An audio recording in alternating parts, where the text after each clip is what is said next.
여러분 안녕하십니까? 네. 보잘것없는 책을 여러분들에게 알리려고 이렇게 나오니까 아주 쑥스럽고 또 날도 굳어서 여기 오신 분들께 또 미안하다는 생각이 듭니다. 그리고 이 방송을 시청해 주시는 분들께도 고맙다는 말을 먼저 하고 시작을 해야 될 것 같습니다. 먼저 저를 좀 소개해야 될 것 같습니다. 여러분들이 잘 모르실 테니까요. 저는 원래 그 소설을 본업으로 삼으려고 목적하고 지금부터 한 7, 8년 전쯤에 하던 일을 즉 먹고 살기 위해서 하던 생업을 멈추고 이 소설을 본격적으로 작심하고 한 5년 이렇게 매달려서 썼습니다.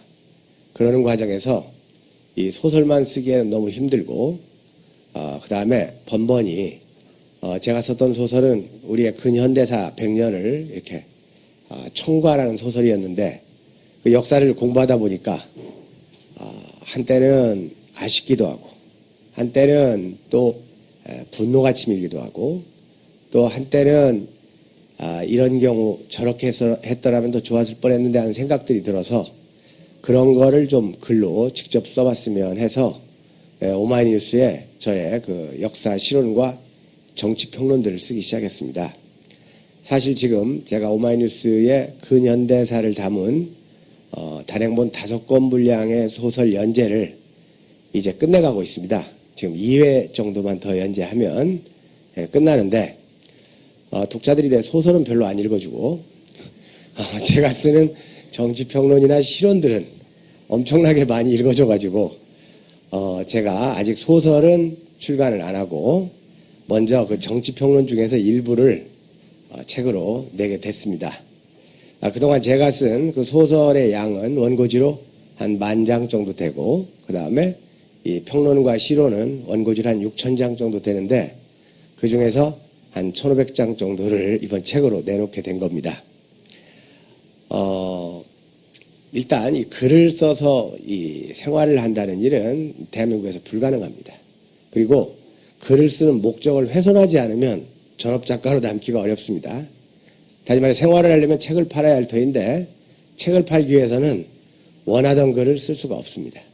독자의 취향에 맞춰야 되고 어느 면에서 이건 좀 신랄한 얘기가 되겠습니다만은 한국처럼 이 독서 풍토가 좀 천박하고 낮은 나라는 이 GNP의 규모에 맞춰 볼 때 저는 거의 없다고 봅니다.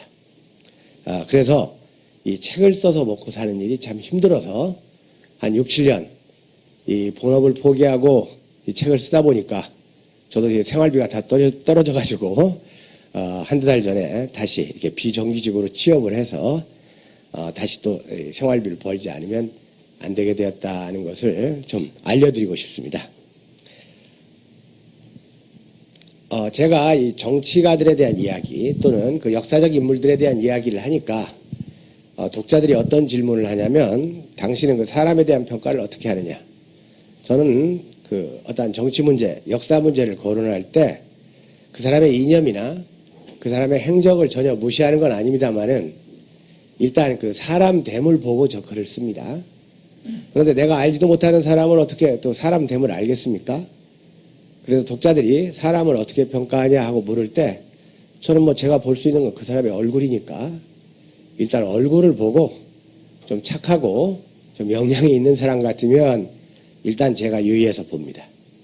그리고 그 사람의 행적이 아무리 뚜렷하고 출중하더라도 얼굴이 덜 착해 보이거나 좀 거짓기가 있어 보이면 그 사람에 대한 판단은 좀 유보하는 경향이 있습니다. 이것은 여러분들도 알다시피 그 미국의 링컨이라는 분이 그런 말을 했죠. 너무나 유명한 말입니다. 사람이 나이 40이 되면 자기 얼굴에 책임을 져야 된다. 이런 말을 했습니다. 따라서 아직 얼굴이 완전히 형성되지 않은 젊은이들한테는 이런 것이 통하지 않지만 이 역사의 그 주체가 되는 중요 인물이거나 이 사회의 중요 정치가들한테는 그들이 대부분 다 40대 이상, 50대, 60대니까요. 그들의 살아온 삶과 그들의 심성과 비전이 저는 얼굴에 담긴다고 봅니다.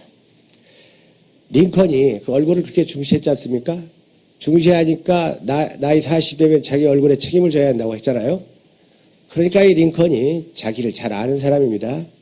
자기 얼굴을 다 드러내면 좀 곤란할 것 같으니까 수염으로 이렇게 얼굴을 다 가렸지 않습니까? 그 자기 얼굴에 책임을 지려고 그런 것이 아니었겠는가 하는 생각을 해봅니다. 그리고 대체로 맞아요. 그 사람의 그 정치 이념이나 행적보다는 인상, 얼굴에 의한 판단, 선량하게 생긴 사람은 결국 선량해지고 또 얼굴에 가식이 흐르거나 그 다음에 좀 사악한 데가 있는 사람은 결국 나중에 행적이 뒤틀리는 수가 많습니다. 이런 걸 구체적 실명을 들어서 말하는 것은 너무 인신공격적이고 직접적인 것이어서 좀 생략을 하겠습니다. 이번에 발간된 책은 여기 이승만에서 2PM까지라는 제목이 붙었죠. 그리고 지금 여기를 보시면 저 위에 저 이승만이 있습니다. 그리고 백범, 김구, 그 다음에 노무현, 그리고 2PM의 리더였던 그 박재범 군이 나와 있습니다. 흔히 재범이라고 하죠. 그래서 이 책에서는 주로 인물 이야기를 많이 하는데 이승만에서부터 박재범까지를 다 다뤘다. 이런 의미로서 제목을 붙였습니다. 사실은 여기 부제목으로 대한민국의 위선과 위약을 연민한다 이런 부제목을 붙였었는데 사실은 이게 원래 제목으로 삼으려고 했던 겁니다. 원래 제목은 좀 세고 강했었습니다. 이명박의 위선과 노무현의 위약 이런 제목을 썼는데 아마 그 출판사를 후원하는 어떤 분이 조금 자기 출판사에게 좀 불리하지 않나 하는 생각이 들었던지 좀 다시 협의를 해와서 약간 이렇게 역사적이고 학문적인 제목으로 제목을 바꾼 겁니다. 저는 지금 한국 사회에 보수와 진보가 아주 첨예하게 대립하고 있고 그들의 갈등이 아주 노골화되고 있고 그들은 도저히 섞일 수 없는 것처럼 말하는데 사실 따지고 보면 보수와 진보의 차이는 별로 없다고 봅니다. 우리가 흔히 노무현을 진보라고 하고 이명박을 경칭을 좀 생략하겠습니다. 이명박을 보수라고 한다면 과연 그 두 대통령의 그 이념 차이가 얼마나 될까를 한번 좀 진지하게 그리고 바로 생각해 볼 필요가 있습니다. 그 사람들의 차이가 있다면 민주주의에 대한 의식의 정도라든지 그 사람들을 지지하는 사람들의 계층 차이가 있을 뿐이지 저는 그 이념적으로입니다. 이념적으로 이명박 현 대통령과 노무현 전 대통령의 차이가 크지 않다고 봅니다. 한나라당이 지난 2007년 대선을 겨냥해서 그 일본의 그 경기 침체, 경기 불황을 지칭했던 말이 있죠. 잃어버린 10년이란 말. 그 말을 갖다가 선거구호로 썼습니다. 이 선거구는 대단히 선동적이고 효과적이어서 많은 그 유권자들에게 내가 지난 10년 동안 뭔가를 잃어버렸구나 하는 생각이 들게 만들었다 그겁니다. 그 10년이란 건 김대중, 노무현 두 대통령의 집권기를 의미합니다. 그래서 실제로는 상당한 경제적 성과를 이루었음에도 불구하고 많은 사람들이 허탈감 또는 상실감을 갖게 됐는데 그것은 그 노무현 정부 중후반기부터 일어났던 아주 이 광기에 가까운 부동산 가격 인상과 관련이 있습니다. 순식간에 아파트값이 치솟으니까 거기에서 소외됐던 사람들은 나도 아파트를 사야지. 내 아파트도 올라야지. 내 아파트도 두세 배 튀어야지. 이런 생각들을 하게 이러는데 바로 이런 생각을 한나라당의 이명박 후보가 나는 잘 이용했다고 봅니다. 그래서 보수가 잘 살게 하기 위해서 잃어버린 10년이라는 구호를 썼다고 하는데 정확히 따지게 보면 한국 유권자들의 그 속물근성, 부자가 되고 싶어하는 열망 이런 것을 교묘하게 저는 이용했다고 봅니다. 그렇기 때문에 보수 정권의 그 탄생이 있지 않았나 하는 생각도 들어요. 물론 이면적이고 또 흔히 말하는 진보, 개혁, 민주 세력이 정권을 놓게 된 데에는 다른 여러 가지 복합적인 이유가 있을 수 있겠는데 그거에 대해서는 차츰 더 이야기를 진행하면서 언급을 하겠습니다. 저는 우리나라 근현대의 역사를 다시 읽으면서 어떤 생각이 들었냐면, 이 대한민국 또는 이 한반도 전역을 아주 바람직하지 않게 이 몰고 간 일단의 그 세력 또는 집단이 있다는 생각을 하게 됐습니다. 우리가 제가 어렸을 때만 하더라도 역사를 배우기를 조선은 마치 그 대원군의 쇄국정책 때문에 쇠락하고 망한 것처럼 이렇게 가르치고 저도 배웠습니다.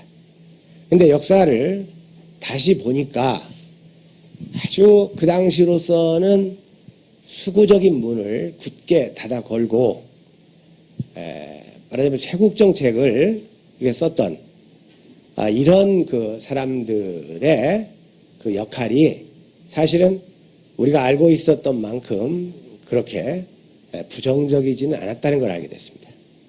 그 반대로 오히려 개화를 주장하고 계몽을 주장했던 이른바 선각자라는 사람들이 우리 역사에 끼친 피해가 훨씬 크다는 것을 알게 됐어요.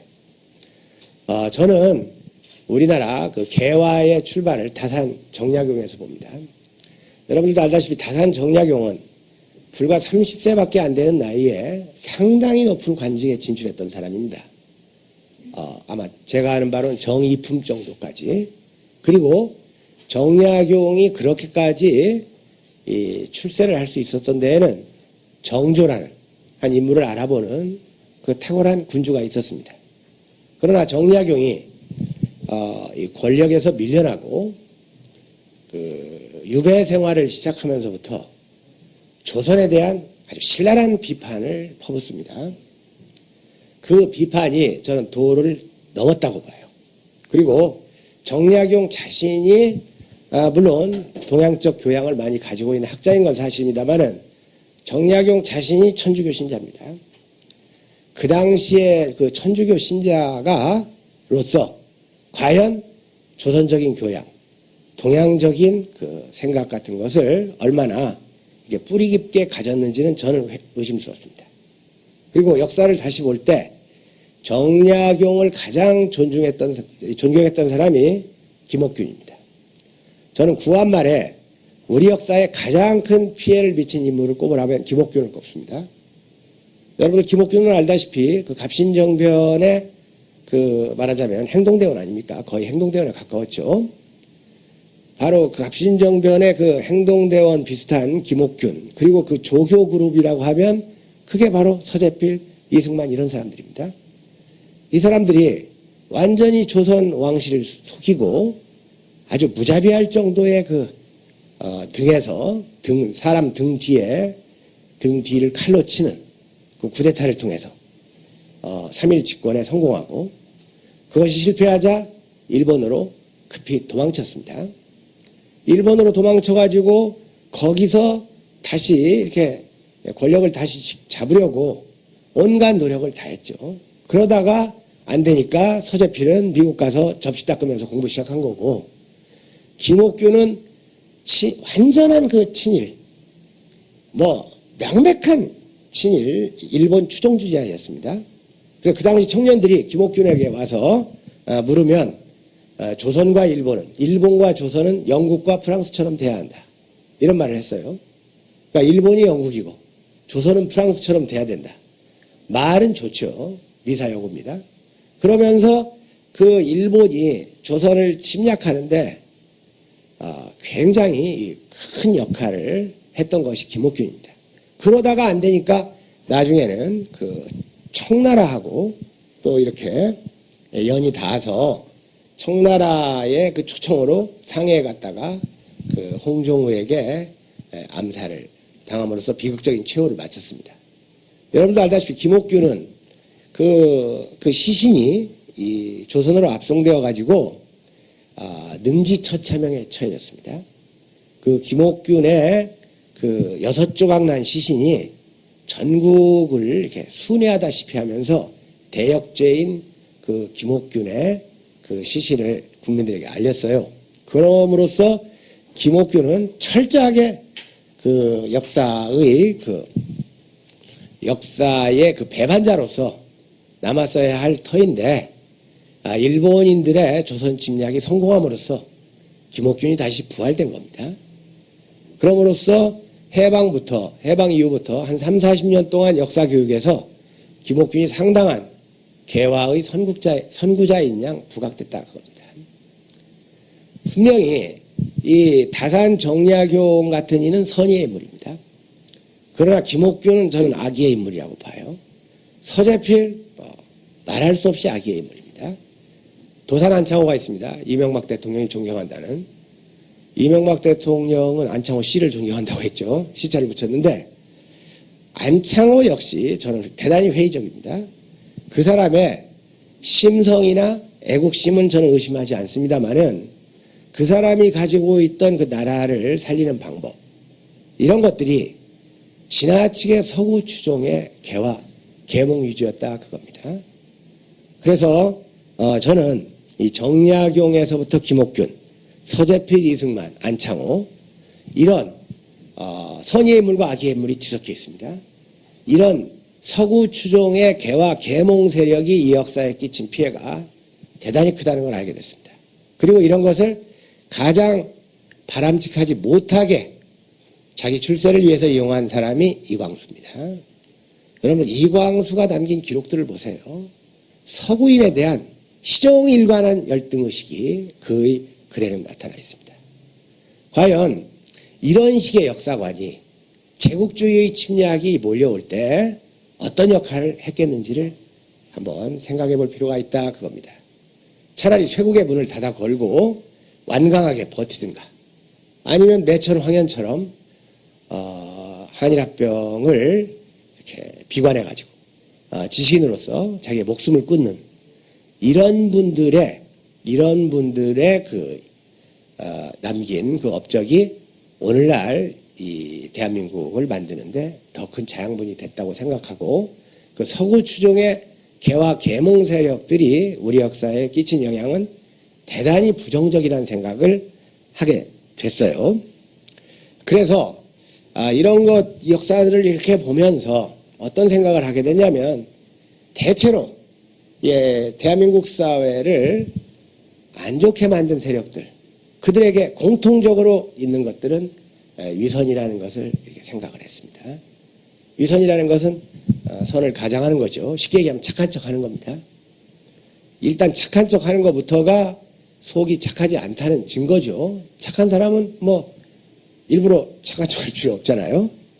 그 위선, 그리고 거기에 어떤 그 기독교식 생각, 그리고 그 서구 추종의 의식, 이런 것들이 이 조선과 그 다음에 식민지 시대 대한민국 사회의 지도자급들을 거의 하나같이 위선적인 인물로 만들었다, 이런 생각을 좀 해봤습니다. 그래서 저는 이 한국 사회의 가장 큰 문제를 위선이라고 보았습니다. 위선이라고 보았고, 그 다음 이제 실제 생활에서 얘기입니다. 제가 뭐 책에도 썼습니다만은 어느 날 그 인터넷이 고장 나가지고 KT에 전화를 했어요. KT에 딱 전화를 했더니 갑자기 그 상담원이 사랑합니다 고객님 그래요. 굉장히 짜증납니다. 사랑합니다 고객님. 전혀 얼굴도 모르는 상담원이 사랑합니다 고객님. 그러니까 말이 막히는 겁니다. 뭔가 이렇게 민원을 신청하면 빨리 처리하겠습니다, 고맙습니다 하면 끝낼 걸 가지고 사랑합니다 고객님. 근데 전화를 끊을 때는 추억의 오후 되십시오 그러는 거예요. 저는 이 조선 말 이래에 그 서구 추종의 개화 계몽주의가 오늘날까지도 그대로 이어져 오고 있다는 생각을 좀 했습니다. 물론 얼굴도 모르는 상담원이야 뭐 교육받은 대로 했겠죠. 문제는 그런 교육을 시키는 이 지도자급 사람들의 의식입니다. 자, 여러분들, 우리나라 그 화장실에는 이상한 표가 붙어 있습니다. 아름다운 사람이 머문 자리는 아름답습니다, 이런 표가 있죠. 저는 그런 표를 보면 좀 쉬운 말로 좀 역겹다는 생각이 들 때가 있어요. 사람이 똥 누고 오줌 누는데 머문다는 표현도 안 맞고, 또 거기에 아름다운이라는 말을 2번씩이나 쓰는 아름다운 채 하려는 저는 이런 위선의식이 저는 좀 이렇게 선천적으로 좀 싫습니다. 그냥 화장실을 깨끗이 사용합시다 하든지 그 자리에 뭔 표가 필요합니까? 안 쓰면 되죠. 화장실을 깨끗이 씁시다. 아니면 가래침이나 뭐 담배꽁초를 버리지 맙시다. 그건 너무 이제 좀 직접적인 거고요. 그러나 아름다운 사람이 머문 자리는 아름답습니다. 지나친 미사여구입니다. 화장실의 표현은. 근데 이런 표현을 아주 감동적이라고 말하는 한 아나운서를 제가 라디오에서 만났던 적이 있습니다. 그 당시는 아나운서죠. 이계진이라는 지금 한나라당 의원입니다. 뭐 도지사 출마한다고 그러더구만요. 그 사람이 그렇게 아주 막 극찬을 하는 거예요. 그 표가 아름답다고.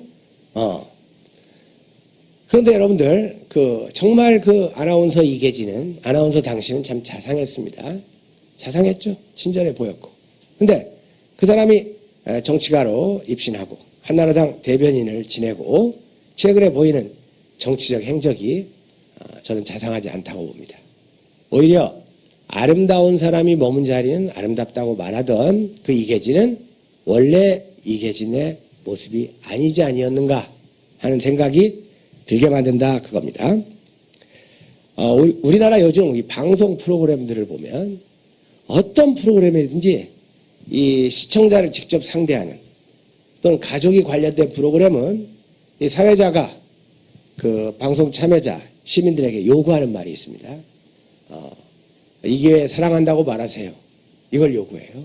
사랑한다는 말 좀 하세요. 그럽니다. 그 수많은 시청자를 상대로 방송을 하면서 사랑합니다라고 말할 필요가 있는 건지, 사랑이라는 것이 그렇게 공개적으로 하는 건지, 그리고 그런 것을 강요하는, 사랑합니다라고 말하라고 강요하는 것, 이런 그 행동이 저는 위선적이라고 좀 보아집니다. 물론 선의의 사람들도 많습니다만은 이러한 그 위선이 도사리고 있는 그 이면의 폐해를 알지 못하고 무조건 겉보기에 좋은 것을 너무 취한다 그겁니다. 가톨릭에서 예전에 내 탓이오라는 운동을 전개했죠. 그러면 어떻게 다 내 탓입니까? 내 탓도 있고 너의 탓도 있고 제3자의 탓도 있지. 물론 그 정신, 그 의도 자체의 선의를 제가 의심하지는 않습니다. 그럼 뭐든지 내 탓이오. 근데 그 내 탓이오 그 교육을 받은 사람이 어디 교통사고 같은 거 나면 내 탓이오라고 합니까? 아무런 의미도 없는 표현을 이렇게 미사역으로 남발하는 사회가 대한민국 사회라는 이런 생각을 하게 됐어요. 우리 이명박 대통령이 툭하면 재래시장 그 서민 상인을 방문합니다. 툭하면 장애인 시설을 방문하고 눈물을 흘리기도 하고 목도리를 주기도 하고 저는 그런 게 위선이라고 봅니다. 정말로 그 사람들을 생각한다면 그 사람들을 위한 정책을 개발하고 내놓아야죠. 그런데 한국인들은 이런 위선에 약합니다. 사실 언제부터인지 이 좋은 남자의 조건으로서 자상한 남자가 좋다 이런 말들을 여성들이 많이 하는 걸 보았습니다만 물론 사람이 친절하고 남에게 눈치를 보고 배려하는 건 큰 미덕입니다. 하지만 위선적으로 자상한 것과 친절하고 배려하는 것은 다른 겁니다. 이건 좀 센 말이 되겠습니다만은 대체로 뭔가 결핍된 환경에서 자란 여성들이 지나치게 자상한 것을 좋아하는 경향이 있습니다. 물론 남성들도 비슷할 거예요. 그러나 이렇게 자상한 것을 지나치게 찾는 데에는 함정이 있다는 생각을 저는 해봅니다.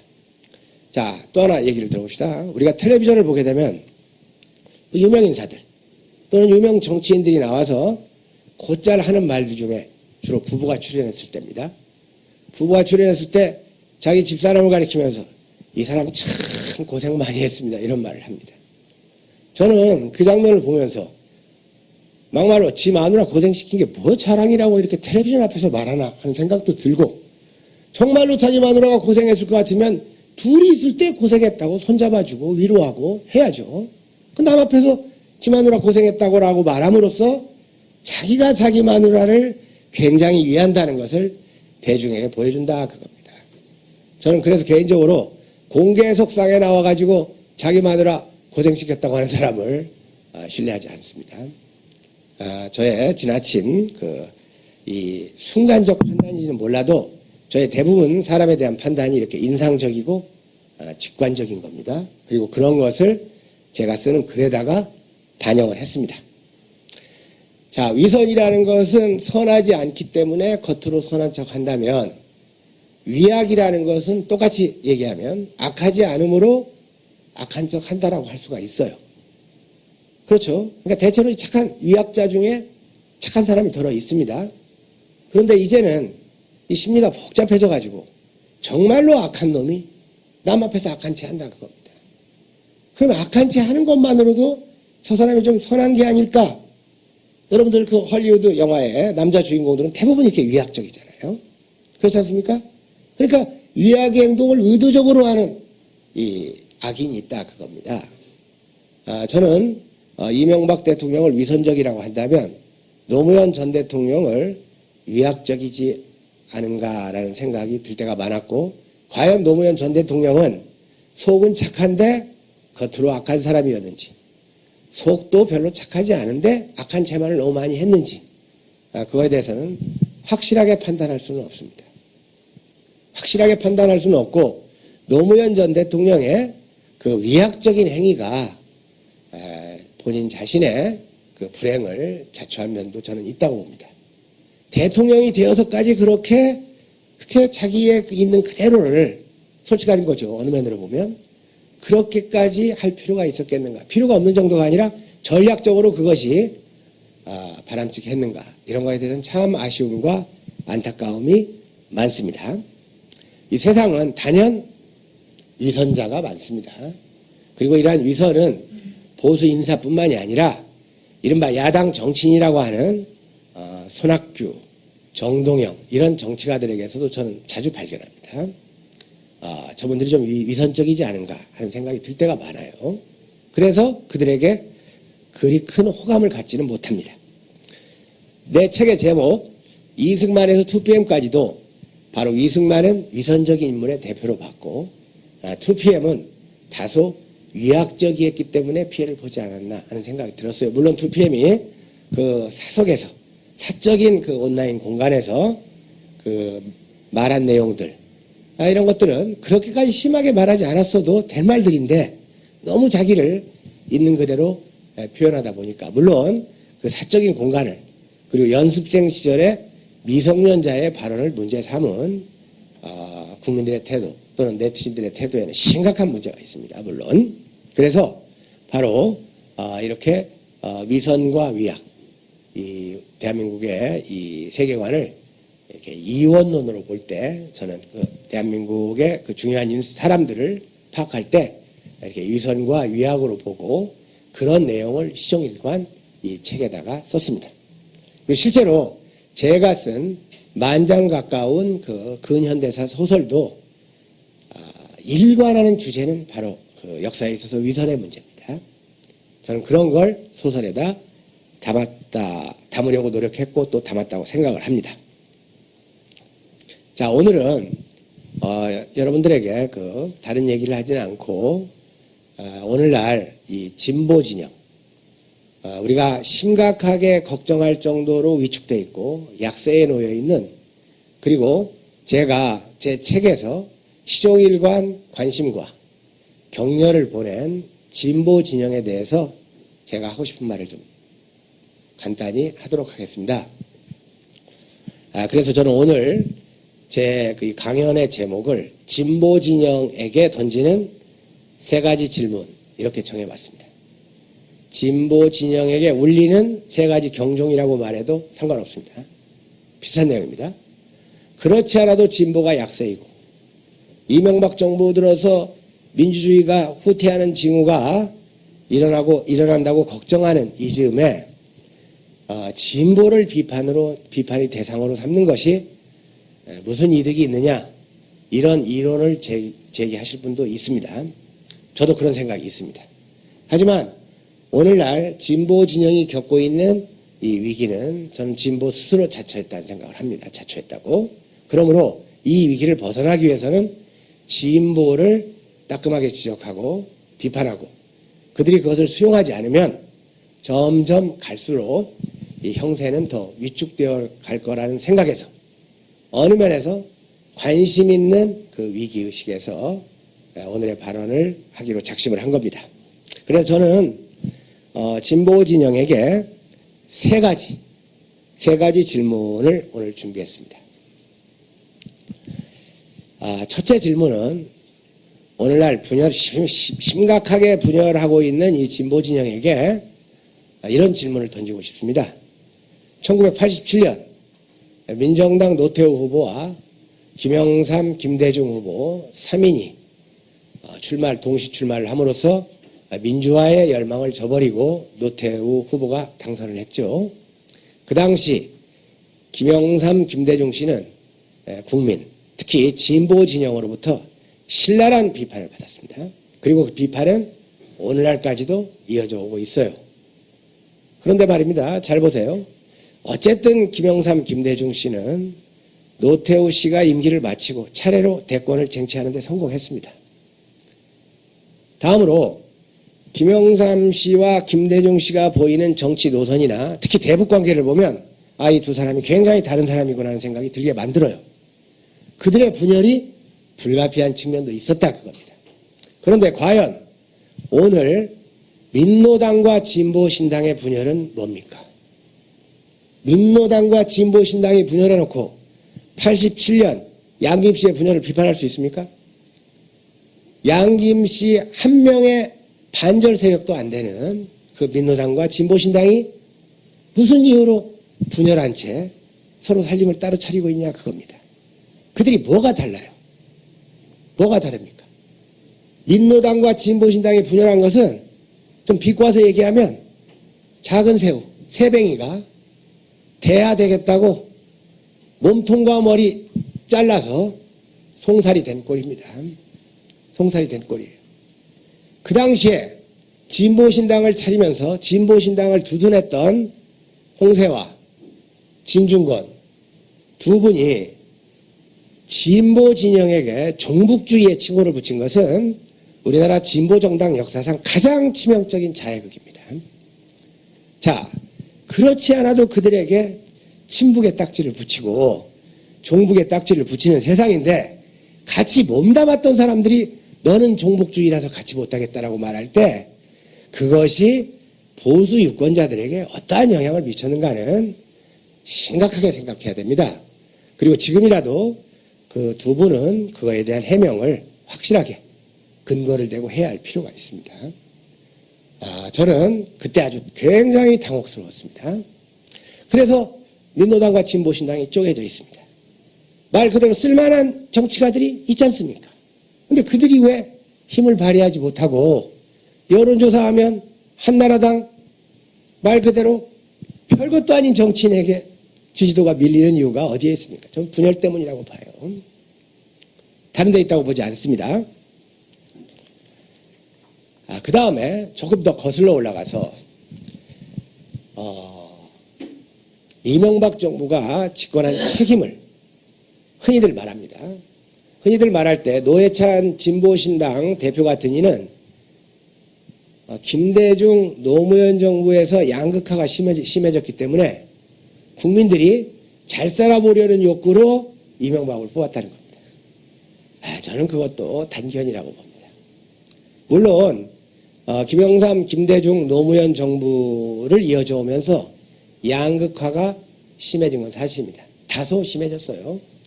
그 진위 개수라는 것이 좀 악화된 건 사실입니다. 그건 저는 IMF의 후유증 극복을 위해서 불가피한 측면도 있었다고 봐요. 아까도 말씀드렸듯이 터무니없이 부자가 되려는 욕구를 이명박 후보가 자극했고 이거에 유권자들이 속수무책으로 무너진 겁니다. 그리고 무엇보다도 민주, 개혁, 진보 세력이 일찍부터 분열했기 때문이라는 생각을 할 필요가 있습니다. 여러분들 노무현 후보가 대통령 후보가 되고 그 민주당 일각에서 후단협이든가요? 그걸 만들어 놓고 노무현 후보를 흠집내고 아주 야비했죠. 이미 대통령 후보로 결정된 사람을 후보를 다시 뽑느니 마느니 여론이 내려가니까 집구단협이 그 노무현 후보를 흠집냈습니다. 그리고 결국은 노무현 후보가 대통령에 당선되고 열린우리당을 창당하게 됩니다. 전 여기서부터 오늘날 그 민주 진보 개혁 진영의 속된 말로 빨간 불이 확실하게 켜졌다고 생각을 합니다. 어쨌든 그건 분당입니다. 그리고 열린우리당을 만들면서 이른바 민주당에서 좀 괜찮다 하는 정치인들은 합류를 했죠.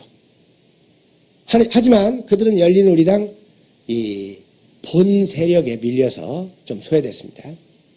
그리고 열린우리당이 한나라당과 이 지방선거를 치르면서 참패를 하게 됩니다. 자, 그때 그 열린우리당의 그 주요 세력 중에 한 사람이었던 김두관 전 지사가 있습니다. 아시죠? 그분이 저 지금도 기억납니다. 지방선거 전날 정동영 의원인가요? 그때 당의장이던가요? 그냥 그 사람을 향해서 당이 싫으면 떠나라 이런 말을 하는 걸 제가 보았습니다. 지방선거 전날 투표 전날 동료에게 싫으면 당 떠나라 이런 말을 하는 정당이 어떻게 한나라당에 참패를 안 하겠습니까? 철저히 참패했죠. 덕분에 박근혜 의원의 위상이 올라가기 시작합니다. 자, 이렇게 그 분당이 시작됐습니다. 그리고 또 지금 진보 진영이 아닌 민주당 세력에 맞서서 흔히 그들은 자기들이 아니라고는 하지만 친노 세력이 중심이 되어서 또 하나의 당을 만들고 있다 그겁니다. 자, 이런 식으로 분열하면 아무리 지지도가 높아도 한나라당이 40%의 지지도만 얻으면 절대 정권 못 잡습니다. 바로 저는 이 보수 정권의 등장, 어느 면에서 퇴행적인 이 보수 정권의 등장의 책임이 분열이라는 아주 부정적 현상 여기에 있다는 생각을 저는 시종일관 해왔고 지금도 이것에 변화가 없습니다.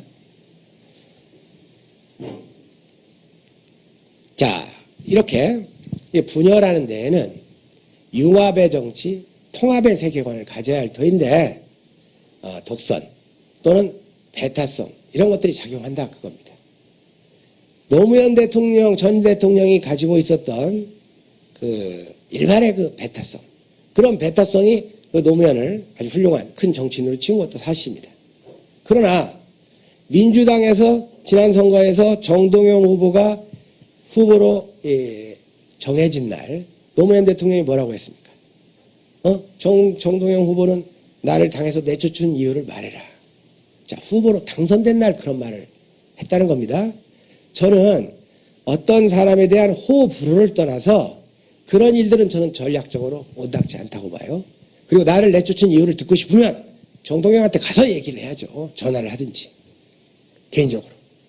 그래서 이런 모든 일들 그 민주당과 열린우리당 세력들의 그 미숙, 그 전략부재, 그 독선, 그 배타성이 오늘날의 심각한 야권 분열을 낳았다고 생각하고 이것이 보수정권 또는 수구정권 등장의 1차 책임이라는 생각을 여전히 가지고 있다 그겁니다. 어떤 세력이든지 누구를 존경하고 추종하는 건 좋습니다마는 누구를 존경하고 추종하면서 그것과 비슷한 세력을 2차로 존경하고 추종해주는 그런 정신을 가져야 됩니다. 저는 노무현 대통령을 개인적으로 좋아합니다. 개인적으로 좋아하고 그만큼 솔직하고 인간적이고 서민적인 대통령도 없었다고 보고 또 재임 기간에 뭐 실수도 없었어요. 거의 없었습니다. 그러나 노무현 전 대통령을 나보다 더 좋아하는 사람들 그들이 져야 할 책임은 없는가를 좀 생각해 볼 필요가 있습니다. 이른바 노빠라는 말을 쓰죠. 빠라는 말에 물론 그 경멸적인 말이 들어있으니까 제가 이른바라는 말을 붙인 겁니다. 자, 노 전 대통령이 누구를 존경한다고 했죠? 링컨을 존경한다고 했죠. 노 전 대통령을 추종하는 사람은 그 말 한마디에 링컨 좋아합니다. 근데 링컨은 여러분들 김동길 씨도 굉장히 존경했어요. 노 전 대통령보다 먼저. 지금 약간 우리가 한 정치인에게 쏠리는 정열, 열정을 약간 희석시킬 필요가 있다 그겁니다. 그리고 비슷한 노선을 가진 사람을 광범위하게 지지해주고 이것이 아니면 이 사람이 아니면 2차로 이렇게 지지해주는 현명한 차선의 선택을 유권자들이 하지 않으면 민주 진보 정권이 다시 탄생하기가 어렵지 않겠는가 하는 생각을 해봅니다. 자, 그렇게 노 전 대통령을 존경하고 따르던 사람들이 막상 노 전 대통령이 검찰 수사를 받게 되자 무엇을 했습니까? 한겨레, 경향, 오마이뉴스, 이른바 진보 언론 중에서 검찰 심하게 비판하고 노 전 대통령 변호했던 사람, 변호했던 신문이 있습니까? 이런 거에 대한 반성이 같이 따라주지 않으면 절대 진보가 거듭날 수가 없습니다. 물론 검찰의 불법적 수사 그리고 그 비열한 수사는 통렬히 지적되고 비판돼야 됩니다. 근데 아울러서 갑자기 노 전 대통령이 이렇게 비리에 휩쓸리고 국민적 여론이 열세에 몰리니까 그냥 내몰라라고, 심지어 그 한겨레 신문 같은 데서는 노 전 대통령을 아주 야비하게 비판을 했죠. 거의 조중동과 논조가 같았습니다. 경향도 마찬가지. 저는 우리 노 전 대통령이 수사를 받기까지는 이른바 이런 노선을 취했어요. 비판적 지지의 노선을 취했습니다. 그리고 노 전 대통령이 임기를 마치고 봉화마을에 갔을 때도 저는 비판하는 글을 썼습니다. 왜 젊은 분이 그 시골에 가서 사느냐 그거예요. 할 게 많은데 서울에서 좀 활동하지. 저는 그 생각이 아주 좀 속된 말로 좀 촌스러운 생각이라고 봤어요. 이 대한민국 같이 좁은 땅에서 KTX 타고 가면 1시간 반이면 되는 거리를 뭐하러 그걸 시골이라고 무슨 귀향이고 지금 옛날입니까? 다 일일 생활권 아닙니까? 그러면 노 전 대통령처럼 지지층도 있고 유능한 사람이 서울에서 생활을 했어야죠. 서울에서 일을 더 하셔야 될 분이 그 시골로 바뀌는 걸 저는 못마땅하게 여겼어요. 그리고 무슨 슈퍼에 앉아가지고 이렇게 담배나 피는 모습 보이고 밀짚 모자 쓰고 손자 데리고 다니고 저는 그런 모습이 다소 위압적이라고 봤습니다. 그리고 그러나 저는 노 전 대통령이 수사를 받기 시작하자 저는 대한민국 저널리즘에 글을 쓴 사람 중에서 누구보다도 저는 노 전 대통령을 변호하는 글을 썼습니다. 검찰 수사의 잘못을 지적하고 노무현 본인과 노무현 주변인을 분리해서 봐야 되고 노무현이 그렇게 비판받을 것은 없다는 얘기를 저는 강력하게 글로 써서 보냈습니다. 그러나 뭐 이렇게 제 힘이 너무 미약했고 제 글이 그렇게 크게 부각되지는 않았죠. 대단히 아쉽습니다. 지금도 저는 4편 정도의 글을 통해서 수사 기간 동안 노 전 대통령을 두둔하는 글을 썼습니다. 아마 유시민 전 의원 같은 사람도 그 기간에 저는 그 이전에 보인 그 친노의 경향만한 용기를 보이지 못하고 노 전 대통령이 그 권양숙 여사가 돈을 받았다는 것이 알려지자 갑자기 강연 다니다가 취소했지 않습니까? 그건 뭡니까? 자기도 뭔가 책임을 통감하고 친노로서 이른바 겁을 집어먹은 행동이라고 저는 봤어요. 저는 이런 일들이 다 이렇게 이 사태를 파악하는 힘, 그리고 현실을 이렇게 직시하는 능력, 이른바 정치적 역량의 부족 때문이라고 생각을 했습니다. 사실 말입니다. 이 노 전 대통령의 죽음은 민충전공이나 매천 황영구와 같은 한국 선비의 저는 한국 선비가 전통적으로 보여온 그 죽음을 이어받고 있다는 생각을 하고 있습니다. 이건 제 생각도 되고 도올 김용옥 교수의 생각이기도 합니다. 다만 우리가 그 추모 열기에 이렇게 너무 휩쓸린 나머지 모든 것을 싸잡아서 다 똑같이 생각하지는 말자 그겁니다. 분명히 그 노 전 대통령의 뜻에 어긋나게 노 전 대통령을 이렇게 죽음으로까지 내모는데 그 일조를 한 주변 인사들의 잘못도 저는 지적돼야 된다고 봐요. 그리고 엄밀하게 말해서 권양숙 여사의 잘못이 저는 있다고 봅니다. 그리고 남편 몰래 대통령 몰래 돈을 받고 그것을 미국에 집 사는 데 썼고 그것을 알게 된 노 전 대통령이 아주 심하게 낭패를 하고 곧장 자살로 이어졌는데 물론 그런 문제들도 이제는 객관적으로 다 거론해야지 이 사회가 공평해지고 또 다른 그런 불행이 되풀이되지 않는다고 봅니다. 자, 그래서 오늘날 민주화 진보 세력은 과연 87년에 양김씨 분열을 비판할 자격이 있나? 이것이 첫 번째 질문입니다. 자, 두 번째입니다. 두 번째 질문은 오늘날 민주 진보 세력은 이명박 대통령, 즉 MB에게 반대하면 무조건 우군입니다. 그래서 이런 질문을 던집니다. MB에게 반대하면 우군인가? 자, MB에게 누가 제일 반대합니까? 박근혜 의원이 반대하죠. 그럼 박근혜 의원하고 같이 가요. 당장 세종시 문제를 보세요. 세종시 문제는 박근혜 의원이 한나라당 대표일 때 법률을까지 만든 거예요. 그런데 이 세종시 문제가 다시 이게 바뀐다는 것은 제일 책임자가 나는 박근혜 의원이라고 봅니다. 그리고 이 세종시 문제를 두고 싸우는 것은 어쨌든 한나라당의 자중질환입니다. 그 자중질환을 신랄하게 지적하고 세종시 문제가 원한대로 되지 않을 때 제1 책임자는 박근혜 의원이고 이것을 바꾸려고 한 이명박 정부도 책임이 있다는 식으로 이것을 몰고 가야지. 그럼 박근혜 의원 눈치나 보고 민주당 사람들이 이래서야 어떻게 자기 정권을 잡을 수 있겠느냐 그겁니다. 제 말은. 자, 박근혜 의원이 이명박 대통령에 비해서 얼마나 수구 보수적인지는 잘 아시지 않습니까? 그렇죠.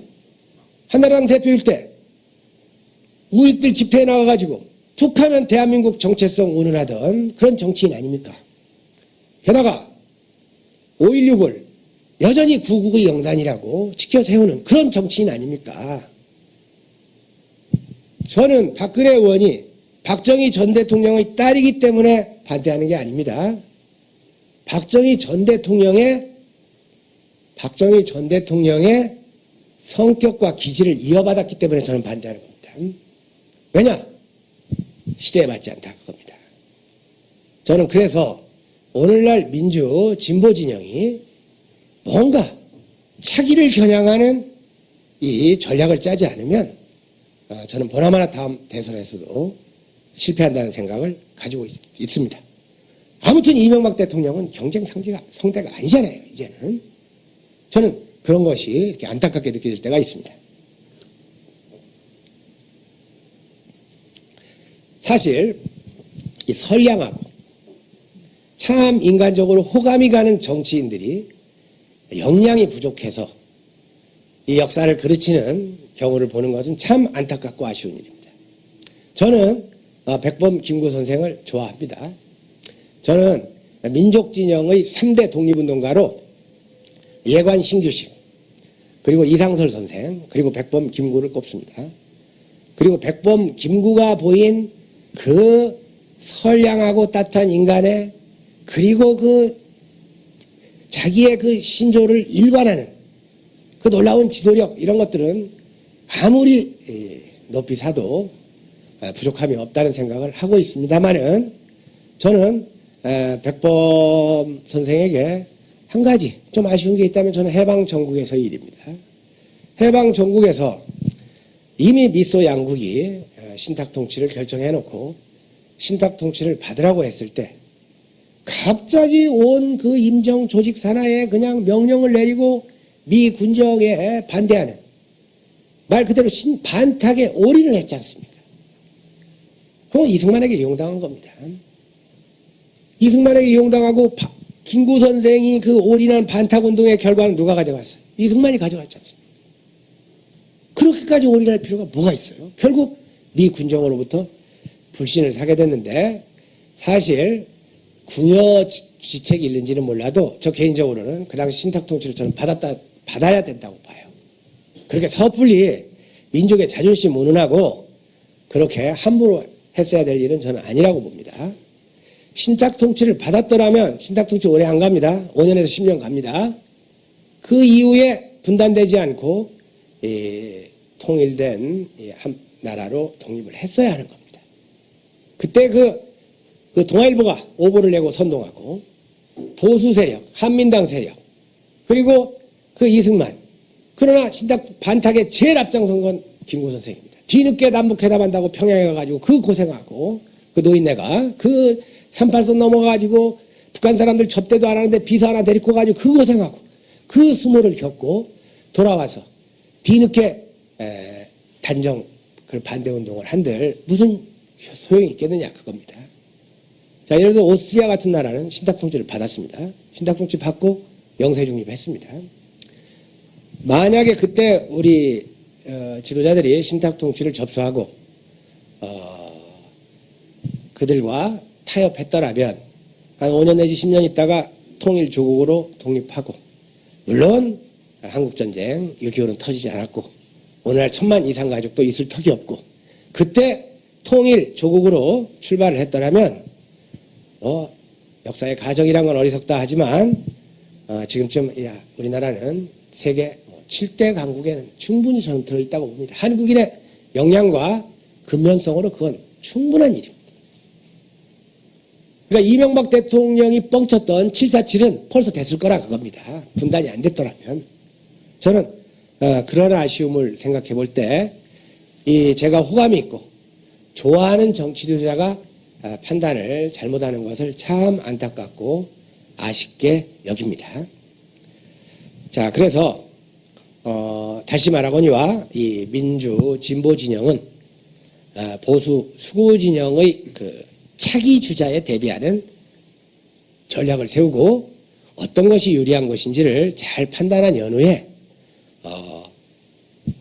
새로운 출발을 해야지 무조건 이명박 대통령에게 반대하면 우군인식으로 이렇게 감정을 교류하려고 하면 절대 되지 않는다 그겁니다. 언제나 제3자에 머무른다 그겁니다.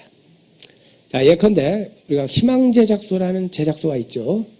특이한 이름이죠. 박원순 변호사인데, 자, 박원순 변호사가 그 진보 개혁 입법연대 특강에서 이명박 정부는 일패도지 어느 한순간에 무너져 내린다. 빠르면 내년, 그러니까 작년 시점에서, 늦으면 내후년이다. 저는 이런 말을 하는 진보 인사들을 이해할 수가 없어요. 무슨 근거로 그런 말을 합니까? 무슨 근거로? 그런 말을 하면 보수 정권들은 굉장히 이렇게 파괴적인 발언이다라고 생각할 것이고, 진보 측에서는 이명박 정부 안 무너지면 뭐 할 거예요? 왜 그렇게 근거 없는 말들을 진보의 그 유력 인사라는 사람들이 함부로 하는지 저는 이해할 수가 없어요. 여러분들 여기 오마이뉴스 10만인 특강에서 그 서울대학교 조국 교수의 특강이 있었죠. 그 조국 교수가 뭐라고 했습니까? 진보도 밥 먹여준다는 답을 내놔야 희망이 있다. 말은 그럴듯하죠. 그러나 벌써 그런 말 속에는 진보는 밥 안 먹여준다는 전제가 있습니다. 굉장히 불리한 발언이에요. 그리고 이른바 진보라고 하는 김대중 노무현 때 밥 안 먹었습니까? 이전보다 더 잘 먹었어요. 그 밥 먹여줘야 된다는 말도 상당히 어느 면에서 그 감정을 또는 이런 걸 자극하는 말입니다. 그런 그 뻔한 말들. 밥 안 먹여주는 정치가가 어디 있어요? 밥은 또 뭐 정치가가 먹여줍니까? 우리가 노력해서 돈 벌어서 월급 받아서 먹고 살죠. 그런 뻔한 이론. 밥 먹여준다는 말 해야지 희망이 있다.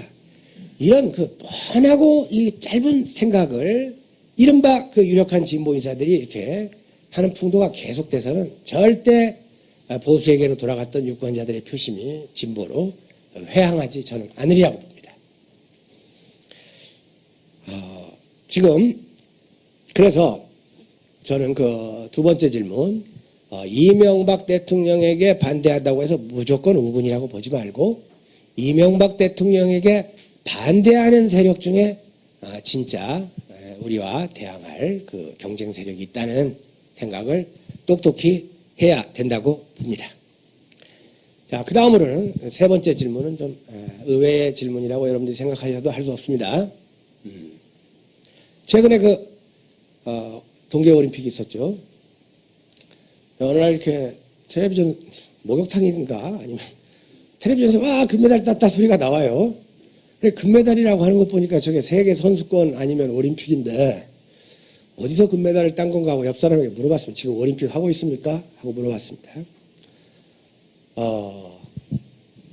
저는 오늘날 이 진보 인사들에게 이런 질문, 세 번째 질문을 던지고 싶습니다. 진보를 자처하면서 진보라고 하면서 가장 상업적이고 보수적이고 수구적인 올림픽이나 월드컵은 왜 비판하지 못하나? 저는 이 질문을 세 번째로 생각해 봤습니다. 지난 WBC라는 야구대회가 있죠. 그 야구대회가 끝나고 나서 우리나라 그때 우승했던가요? 준우승했던가요? 하여튼 뭐 우수한 성적을 거뒀습니다. 한겨레 신문 타이틀 기사가 톡기사였던 걸로 기억납니다. 당신들 때문에 행복했습니다. 야구 선수들이 우리 행복하게 합니까? 저는 그 기사 읽고 당신들 때문에 시끄러웠습니다. 이런 말을 하고 싶었습니다. 저는 스포츠나 운동을 배격하는 사람은 아닙니다. 그러나 그렇게까지 스포츠에 과도한 의미를 부여해가지고 그 사람들을 이렇게 거기에 맹신적으로 빠지게 하는 일이 과연 이게 진보적인 일인가? 회의감이 크게 든다 그겁니다. 그리고 그건 또 뭔 컴플렉스인가? 무슨 일만 있으면 전부 국가대항입니다. 메달만 따면 전부 애국자예요. 이런 현상이 저는 88 올림픽 때부터 있었다고 봐요. 물론 저는 막 스포츠 구경을 관음증이라고까지 매도하는 그런 사람은 아닙니다. 저도 스포츠를 볼 때도 있고 관람할 때도 있어요. 이번에 밴쿠버 올림픽 화면을 SBS만 내보냈다면서요. 그래서 그거에 대해서 여론이 뭐 국민의 시청권을 제한한다 해가지고 뭐 국회에서도 이렇게 얘기합니다만은 방송국 하나면 됐죠. 그거 선택해서 보면 되지 않습니까? 똑같은 경기를 3개, 4개 방송국에서 다 방영할 필요가 뭐가 있어요? 진보라면 왜 이런 말을 못합니까? 그 시간에 다른 거 방영해야죠. 왜냐면 88 올림픽 때 제가 그때 즐겨 보던 텔레비전 프로그램이 있는데 금요일 5시에요. 안 좋은 시간에. 그 조경환이라는 탤런트가 주인공으로 나오는 그 호랑이 선생님입니다. 옛날에 있었어요. 그래서 제가 금요일 5시면 그걸 봅니다. 근데 그때가 88 올림픽 때예요. 그때 채널이 3개인지 4개인지 제가 확실치는 않습니다만은 일찍 집에 갔습니다. 일을 끝내고 5시에 맞춰서 호랑이 선생님 보려고. 근데 켜니까 유도가 나오는 거예요. 유도가 나오는 겁니다. 그래서 혹시 다른 데는 어떤가? 3개 채널, 4개 채널이 똑같은 유도 경기를 중계하는 겁니다. 그러면 진보라면 소수자의 입장을 변호하는 게 진보 아닙니까? 그럼 호랑이 선생님 보고 싶은 놈도 좀 보게 해줘야지. 왜 똑같은 유도를 4개 채널에서 다 방영하느냐 그겁니다. 저는 오늘날 한국 사회가 빠져있는 큰 이 문제점 가운데 하나가 이 스포츠 광신주의입니다. 여러분들 박지성 선수는 여러분들 영국의 프리미어 리그라는 게 있습니다. 20개 팀이 있어요. 선수들 한 600~700명 됩니다. 그 600~700명 선수 중에서 우리 박지성 선수는 지극히 평범한 선수입니다.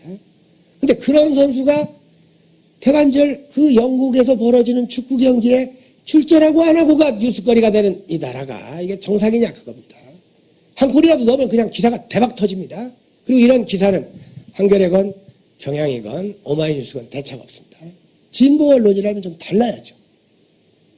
자, 여러분들 우리 전교조 선생님한테 묻고 싶습니다. 다 그러신 건 아니겠지만 왜 성적 경쟁은 무조건 나쁘고 일제고사는 무조건 나쁘다고 하면서 왜 스포츠 경쟁은 거기에 열광합니까? 여러분들 스포츠 경쟁은 정신은 물론 육체까지 파괴할 가능성이 큽니다. 여러분들 공부로 경쟁하다가 덜 성공하면 그런 대로 써먹을 거리가 있습니다. 1등에 30명이 경쟁하는데 1등에서 30등까지 자기 몫이 있어요. 그러니까 공무원 시험도 뭐 9급 있고 7급 있고 5급 있지 않습니까? 여러분들 스포츠로 경쟁하다가 메달을 못 따는 사람들이 어떻게 됩니까? 왜 이런 문제는 거론하지 않습니까? 왜 어린 선수 하나가 피겨 스케이트를 타가지고 메달을 딴 것이 전 국민의 그렇게 관심사가 돼야 됩니까? 전 이해할 수 없어요. 전 저녁 때 방송을 들으니까 오늘 김연아 선수 경기는 다 보았을 겁니다. 저는 안 봤습니다. 경기가 있는지도 몰랐어요, 사실은. 나중에 보면 될 거 아니에요. 그리고 좋아하는 사람들 보고. 이렇게까지 스포츠에 열광하는 것은 식민지 시대 그 국위선양이라는 말을 가장 좋아했던 정권이 일본 군국주의 정권입니다. 툭하면 국위선양이에요. 자전거 잘 타도 국위선양, 비행기 운전해도 국위선양. 그때 그랬지 않습니까? 그것이 오늘날 이어져 오고 있다 그겁니다. 자, 요즘 중고등학교는 아니죠. 고등학교입니다. 고1 때부터 자율학습이라는 걸 합니다. 아시죠? 여러분들 자녀들도 밤 10시까지 학생들 감금해 놓습니다. 학교에다가. 그리고 자율학습이라고 해요. 여러분, 자율학습이라는 말부터가 틀립니다. 학습이라는 건 학, 배울 학, 습, 익힐 습입니다. 가르치는 사람이 있어야지 학습이지. 가르치는 사람 없이 밤 10시까지 교실에다 감금해 놓는 학습이 자율학습일 리도 없고, 말 그대로 하면 그 강제 자습입니다. 자, 강제 자습을 모든 고등학생을 대상, 서울 강남구는 안 합니다. 아시죠? 강남구는 애들 4시 반 정도면 다 집에 옵니다.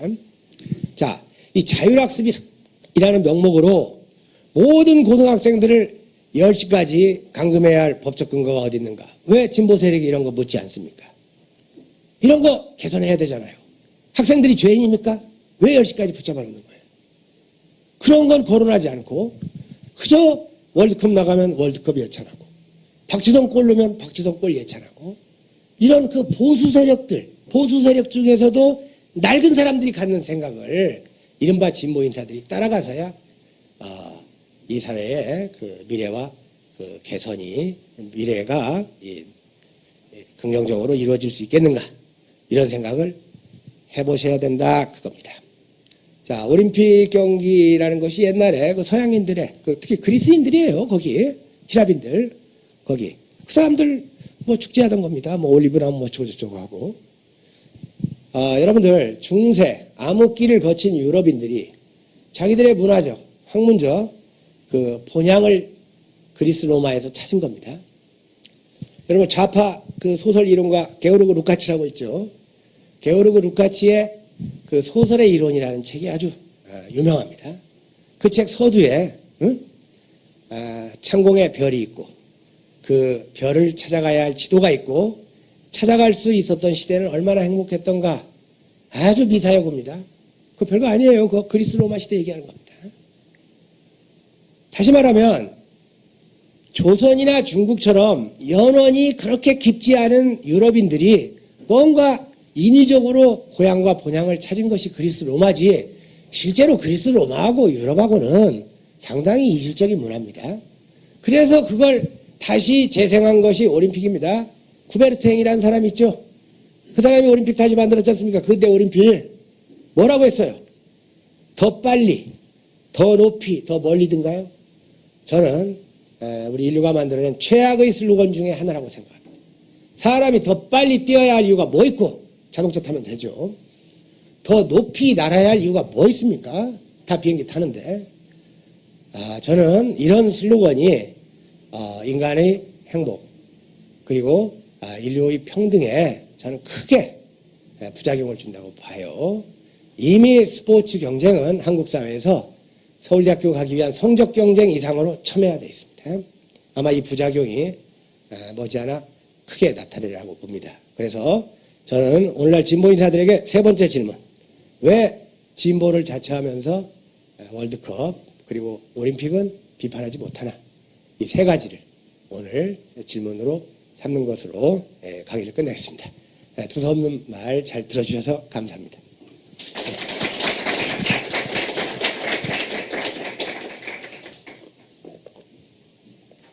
그러면 그냥 이어서 계속하죠. 그러면 이제 여러분들하고 대화를 직접 하도록 하겠습니다. 아무리 난감하거나 어려운 질문도 심하게 해도 좋습니다. 모르면 제가 모른다고 하면 그만이니까. 그리고 여러분들 질문할 자유가 있습니다. 자, 혹시 발언이나 질문하실 게 있으시면 말씀해 주시기 바랍니다. 자, 말씀하실 분. 제가 오늘 너무 좀 격하게 해서 그런지 여러분들이 말하기가 싫으신 모양인데 말씀하시죠. 예. 잠깐만요. 마이크를 드려야죠. 예. 좀 자기소개도 좀 해주시고 말씀해 주세요.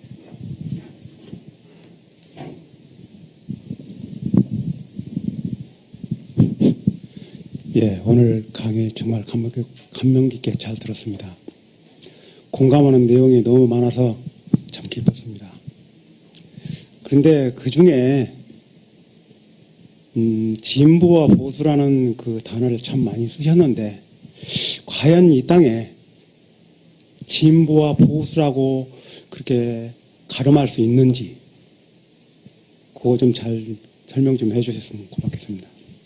네, 아주 좋은 질문이시고 날카로운 지적이신데 뭐 이렇게 우리가 사전적 의미로 말할 때 보수는 그 현재의 상태를 현재의 그 체제를 유지하면서 사회를 개선하려는 태도고, 진보는 현재보다 조금 더 바꿔보려는 태도죠. 따라서 진보와 보수는 딱 정해져 있는 게 아니라 시간에 따라 물론 달라질 수가 있습니다. 그런 면으로 볼 때 그렇게 이 교과서적으로 진보와 보수를 매긴다면 한국은 진보 세력의 입지가 10분의 1 이하로 줄어듭니다. 사실은 한국만큼 이념의 인플레이션이 심한 나라가 없습니다. 그래서 수구는 보수고 그 다음에 보수는 진보고 진보는 이건 친북입니다. 이런 식으로 인플레이션이 좀 심하다 그겁니다. 그래서 이 진보와 보수를 나누는 선은 없습니다. 그건 시간에 따라 다릅니다. 다만 오늘날 한국 사회에서 일반적으로 지칭하는 진보와 보수의 개념으로 저는 말했을 뿐이지 제 원래 생각이 그런 건 아닙니다. 그리고 우리가 김대중 노무현을 진보라고 하기에는 사실 이렇게 신념적으로 좀 안 맞죠. 그러나 조중동과 같은 신문에서는 그들을 진보라고 하고 심지어는 그냥 좌파라고 하잖아요. 무조건. 그러니까 그런 그 사회적 그 호칭을 가지고 저는 통상 편의상 얘기를 했을 뿐입니다. 예. 또 말씀하실 분 있으면 말씀하시죠. 네. 마이크를 좀 주시죠.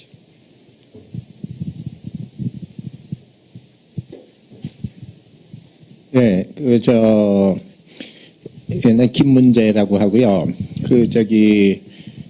오늘 올 때 여러 가지 그 관심을 가지고 왔는데 참 넓은 좀 해박한 그 지식에서 여러 가지 좋은 말씀 주신 거 감사드리고 좀 참고가 많이 됐습니다. 그런데 이제 한 가지 아까 김구 선생님의 이제 실패라 그럴까 실수의 한 요건으로서의 그 반탁 운동 이제 이걸 얘기를 드렸는데 이제 거기까지는 수긍할 수 있는데 다만 그게 신탁으로 갔다고 해가지고 우리가 그냥 자연스럽게 남북 통일이 될 수 있었던데든지 또는 유교가 없을 수 있었던데든지 그거는 또 좀 나는 단언하기가 좀 어렵다고 봅니다.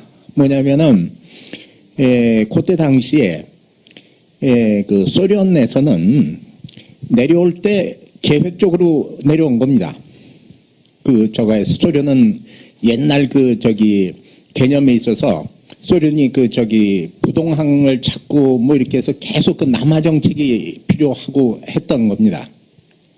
그 다음에 소련의 볼시비키 혁명이든지 뭐든지 다 해서 한참 팽창주의 이렇게 갈 때 이제 그런 문제하고 또 하나는 중국이 우리가 보듯이 중국이 동북 요새 여러 가지 뭐라 그러죠?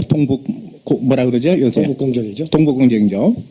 그거 하는 것도 그렇게 우리가 가볍게 생각한 게 아니라 중국은 벌써부터 한국이 말하자면 조선 통일되고 이러고 하는 걸 갖다가 원하지 않았습니다. 그 당시부터. 그리고 그러면 그렇다면 미국이 그 안에서 신탁 통치한다고 했었을 때 정말 독일하고 동독하고 서독하고 하듯이 정말 죽어라고 한국을 지킬 수 있었느냐 하는 거 요것도 좀 우리가 생각을 해봐야 됩니다. 그래서 저는 요새가 어떻다 하는 걸 얘기를 하자는 것이 아니고 다만 그렇게 우리가 신탁을 반대한다 아니면 신탁을 찬성한다 요래 가지고서 신탁으로 갔었으면 하는 요것만으로 그렇게 단정하는 거는 조금 세부적인 네. 이런 면에서 조금 문제점이 있지 않나 이렇게 생각을 합니다. 네. 그래서 제가 그 점에 대해서 말씀. 네, 선생님 주장 의견은 또 선생님 의견대로 충분히 타당성과 일리가 있다고 생각하고 그 당시에 반탁 운동이 격화된 나머지 분단으로 갔다는 제 생각은 또 다른 기회에서 지금 이야기를 시작하면 너무 길어지니까요. 또 밝힐 기회가 따로 있다고 봅니다. 다만 그 당시에 미소가 신탁 통치를 합의했고 그 세부 사항이 합의 안 된 상태에서 이 친일 세력을 비롯한 이승만, 김구, 임정 세력이 반탁 운동을 격하게 하니까 서둘러서 남한만의 단독 정부 수립 결정을 내렸다 정도로 이렇게 알고 있고, 물론 선생님 말씀대로 시탁통지로 갔을 때의 결과는 아무도 알지 못합니다. 그래서 선생님 의견을 그냥 아주 의미 있는 중요한 한 견해로 받아들이고 그 문제는 여기서 거론을 마치도록 하겠습니다. 왜냐하면 큰 토론거리니까요. 이거 하나만으로도 뭐 하나의 학술 대회를 해야 될 정도니까요. 또 말씀하실 분이 있습니까? 네.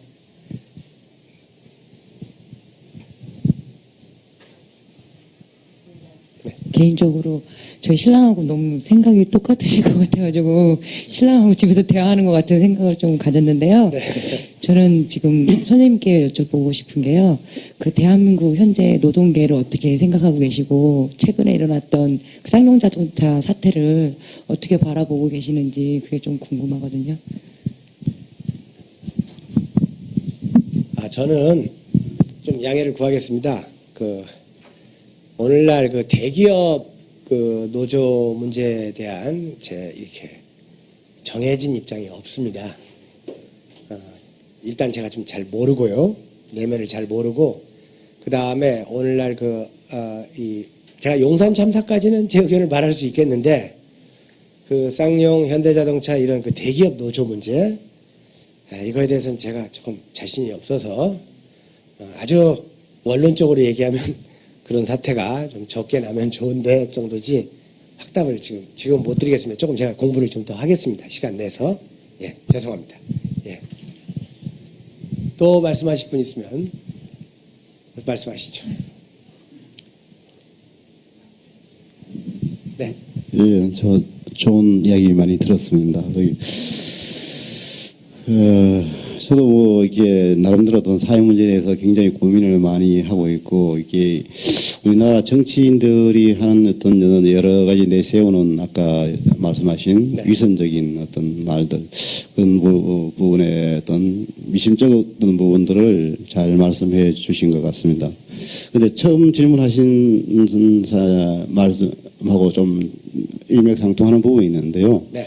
우리나라 보수 진보에 대해서 어떤 사회적으로 일반적으로 이야기되어지는 부분을 가지고 말씀하셨다고 하시는데, 저는 우리 사회에서는 좀 의식이 있는 분들이 저는 보수나 진보라는 말을 쓰지 말아야 된다고 저는 봅니다.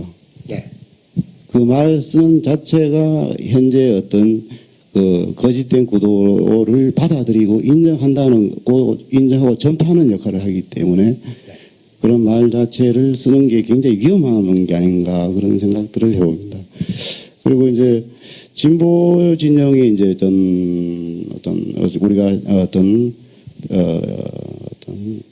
사회적으로 영향력을 발휘하기 위해서는 분열을 말씀하셨는데, 분열을 하지 말아야 된다고 말씀하셨는데, 그 분열의 어떤 그런 책임도 제가 봤을 때는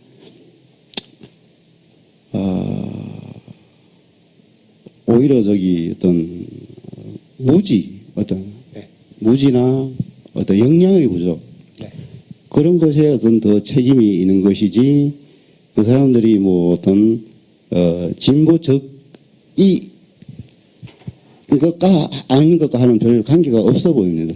네네. 예, 그리고 아까 존경하신다는 분 세 분이 신규식 선생님하고 김구 선생님하고 또 한 분이 누구셨습니까? 예. 그런데 여은영 선생님에 대해서는 어떻게 생각하시는지 좀 그렇게 좀 질문. 그 전까지는 선생님 의견을 말씀하셨으니까 답변이 필요 없고, 제가 존경한다고 말씀은 안 드렸고, 민족 진영의 3대 독립운동가를 꼽을 때 이 세 분을 꼽는다라고 했습니다. 사실 이건 약간 사견입니다만은 제가 좀 젊은 사람들이 나한테 좀 필요한 말을 해달라 그러면 저는 하는 말 중에 사람을 존경하지 말라 이런 말을 좀 합니다. 사람을 좋아하고 그 사람과 친해지는 건 좋은데 사람을 존경할 필요까지 뭐 있냐. 너나 그 사람이나 뭐 비슷하다 이런 생각을 가져라. 젊은 사람들 격려할 때 제가 하는 말입니다. 그리고 실제로 뭐 저는 존경하는 사람 없습니다. 그냥 뭐 좋은 사람이 있죠. 호감이 가는 사람이 있고. 저는 이렇게 맹목적으로 어떤 사람이 사람을 이렇게 존경하는 데에서 인간 소외도 생기고 맹목성도 생기고 자칫 잘못하면 심각하게 번지면 이제 파시즘이라는 것도 거기에서 비롯된다는 생각 때문에 남을 경멸할 필요도 없지만 남을 존경할 필요도 없다.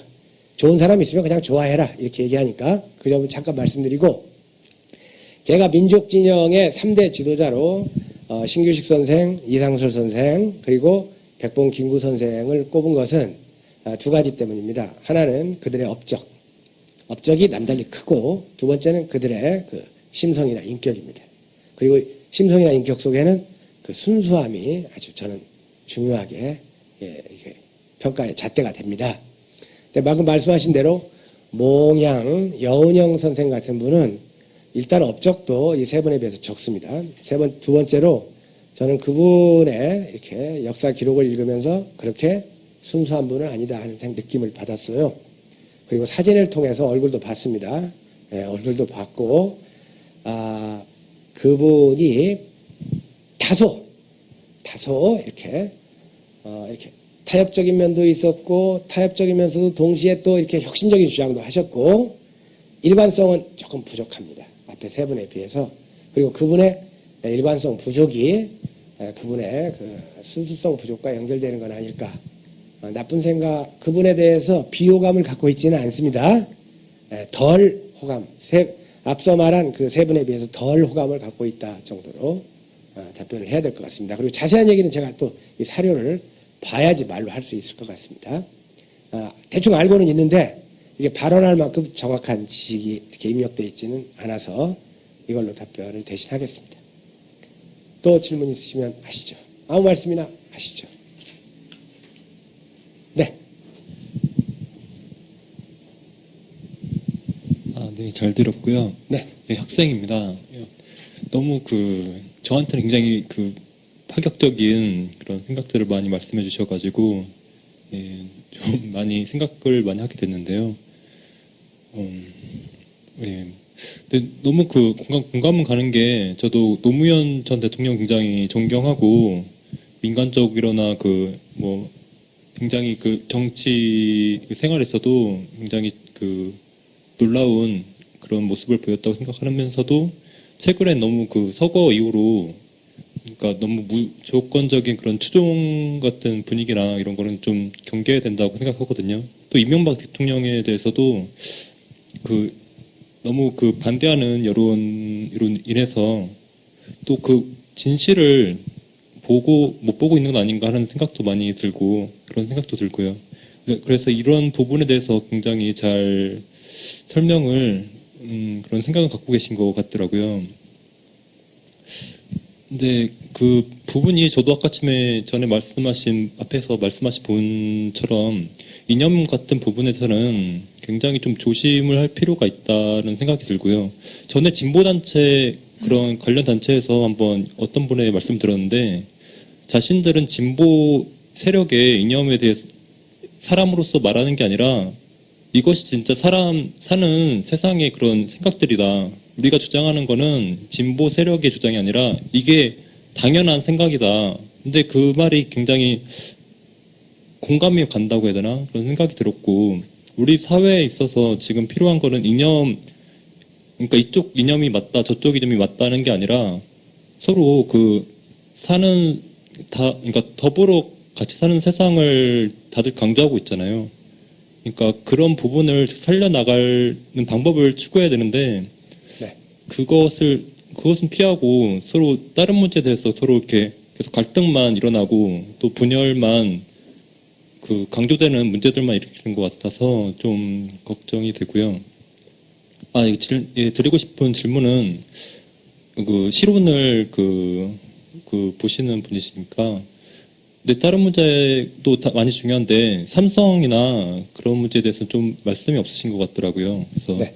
삼성 같은 경우에는 지금 오마이뉴스도 약간 오해가 생겼던 부분도 있을 정도로 한국 사회에서 굉장한 영향력을 갖추면서도 제대로 파악이 되지 않고 있잖아요. 네. 그리고 굉장히 문제도 있는 것 같으면서도 참 어떻게 말하기 어려운 부분도 있고요. 그래서 지금 특히 삼성에 대해서는 어떤 생각을 갖고 계시는지 한번 듣고 싶네요. 네, 알겠습니다.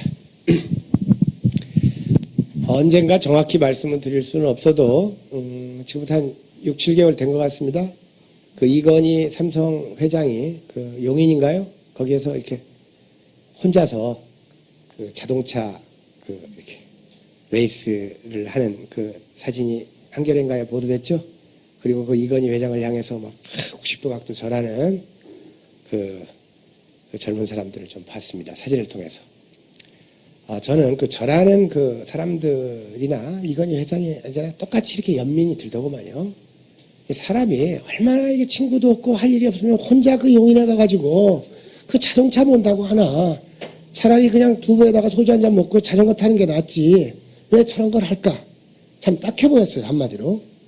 한마디로 딱해 보였고, 그 다음, 오늘날 이 재벌들에 대해서 갖는 생각은 가장 문제가 있다면 저는 지식인들이 문제가 있다고 봐요. 지식인이라는 사람들이 그들을 과대평가한다, 그겁니다. 평가하고 과대평가는 물론 다르죠.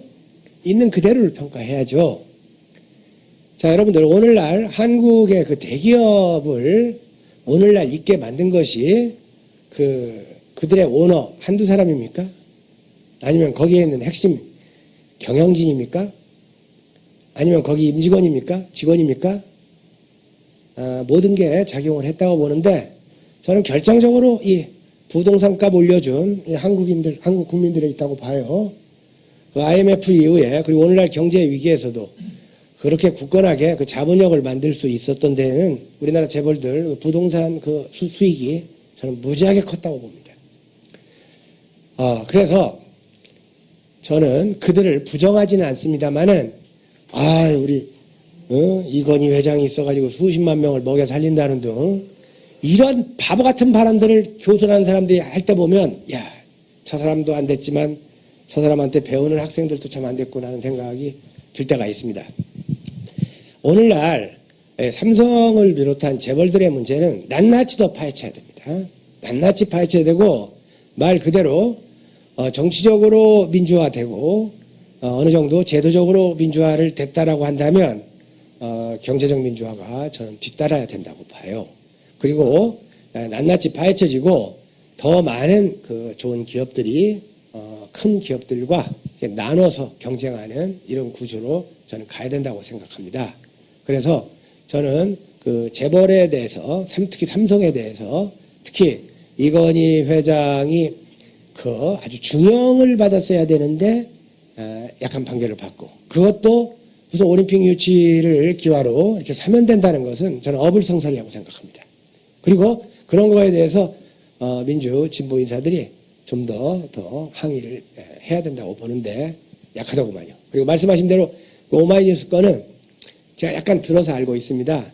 그건 그 편집상의 그 시차 문제 때문이지 오마이뉴스가 오해받을 일은 저는 안 했다고 봅니다.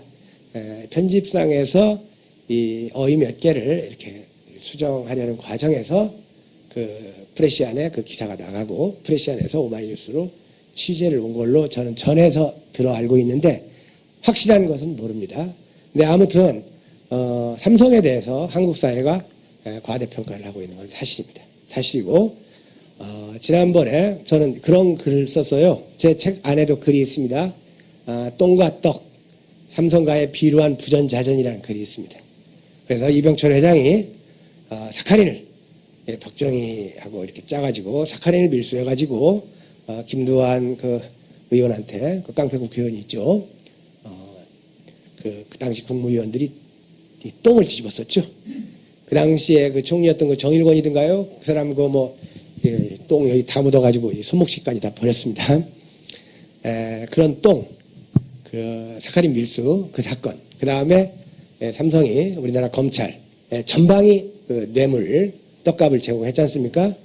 그래서 그걸 아버지가 똥으로 번 돈을 아들이 떡으로 번다, 이런 신랄한 글을 썼던 적이 있습니다. 더 자세한 문제는 이렇게 좀 전문가들이 더 연구하고 논의해야 되겠죠. 저의 그 느낌을 그렇게 말하자면 대단히 부정적이다 그겁니다. 네.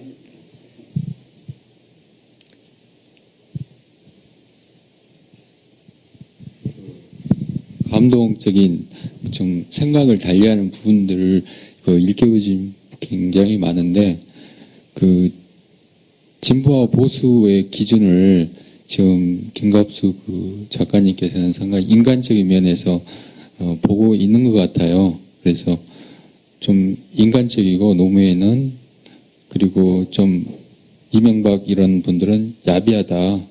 물론 그런 부분들도 있는데 저는 이제 그 노무현 대통령이 서거했을 때 굉장히 진보 언론들이 굉장히 좀 야비했다는 이야기를 하셨지 않습니까? 근데 좀 더 통렬한 반성이 있어야 된다고 생각되는 사람이거든요. 그러니까 아까 그 삼성이라는 이야기도 나왔는데 사실 그 제가 알고 있는 바로는 이 기사를 쓴 게 아마 시사인이 쓴 걸로 알고 있는데 이 참여정부라는 말도 나오게 된 게 그 인수위원회가 만들 때 삼성의 그 태스크포스트라고 해서 참여정부가 만들어졌고 사실 한미 FTA나 뭐 비정기 보호법이 그 만들어진 계기는 사실 재벌의 영향이 크거든요. 그 노무현 정부가 그때 들어오면서 친재벌 정책을 했고 그러면서 김대중 정부보다 굉장히 비정규직이 확 드러난 게 그때 이후인데 아까 작가님께서는 이 먹고 사는 문제가 그렇게 중요하지 않다는 약간 느낌. 물론 이명박식의 그 한탕주의가 국민들의 각성은 되지만 삶의 질을 개선시킨다는 굉장히 중요한 부분인데 그 부분에 비해서는 약간 제가 잘못 오해를 했는지 좀 그런 부분들이 있어서 제가 사견을 말씀드린 겁니다. 예. 예, 무슨 말씀인지 알겠습니다. 먹고 사는 문제가, 먹고 사는 문제란 말도 지금 정의에 따라 다르죠. 먹고 사는 문제가 중요하지 않다고 말하면 바보죠, 바보. 중요한데, 먹고 살게 하는 데는 이른바 보수 정권이건 진보 정권이건 별 차이 없다 그겁니다. 기대했던 노무현 대통령도 방금 비정규직하고 한미 FTA하고 그랬지 않습니까? 이명박 대통령도 집권하고 나서는 잃어버린 10년이란 말 싹 없어졌잖아요. 왜? 비슷하니까. 그래서 저는 먹고 사는 문제가 안 중요하다는 게 아니라 먹고 사는 문제는 이 정권이 잡으라 저 정권이 잡으라 저는 큰 차이 없다고 봐요. 그리고 좀 심하게 얘기하겠습니다. 제가 중학교 다닐 때 학교 선생님이 우리나라가 국민소득 머지않아 1000불이 된다고 어마어마하게 큰 포부를 가지고 말씀하셨던 적이 있어요. 제가 그때 야 1000불 되면 이 나라가 얼마나 부자가 될까 하고 생각했던 적이 있습니다. 근데 그 뒤로 1000불 되고 10,000불 되고 20,000불 됐죠. 약간 역설적인 얘기입니다. 제가 짓궂게 하는 얘기예요. 국민소득 5, 600불 될 때 우리 밖에서 어느 음식점 가도 다 국산 배추, 김치 먹었습니다. 네. 그리고 그때 맛있는 것들 많았어요. 왜? 인스턴트도 별로 없었고 수입식품도 별로 없었습니다. 우리 집 뭐 가난한 편에 속하는 집이었는데 그때도 다 살았습니다. 지금 500불 시절에도 다 살았어요. 글로 가자는 뜻이 아닙니다. 이 한국인 만큼 이 물질적 환상에 젖어 있는 숫자가 많은 국민도 적을 겁니다. 그저 돈 많으면 행복한 줄 알아요. 전혀 그렇지 않습니다. 나보고 들어가 봤냐 하겠지만 제 느낌을 얘기하는 겁니다. 그저 돈 많은 사람들은 뭐든지 유복하고 행복한 걸로 좀 혼동오인해요. 일단 물질적 환상에 대한 지나친 물질적 환상 이것도 버려야 되고 저는 그런 생각에서 너무 진보가 이른바 진보라고 하는 사람들이 이 잘 살게 해주겠다는 논리로 유권자에게 접근해서는 보수에게 불리할 수밖에 없다 하는 전략상의 문제를 말씀드렸던 거고요. 지금 이건 좀 이야기가 복잡해집니다. 이 분단 체제 하에서 미군이 여기에 주둔해 있고 남과 북이 이렇게 대결하고 있는 상황에서 말하자면 그 재벌의 문제 또는 정치 선택의 문제 이런 건 굉장히 제한되어 있습니다. 이런 모든 문제의 그 원인을 그 분단이라고 보는 이런 견해도 유력하게 있죠. 대표적인 분이 그 백낙천 교수 같은 분이죠. 그래서 그런 문제는 좀 더 다방면으로 접근을 해야 된다고 봅니다. 예. 답변이 제가 잘 됐나요? 잘 안 된 것 같은데? 예. 됐습니까? 예. 또 뭐 말씀하실 분 있으면 말씀해 주시기 바랍니다. 네네. 예.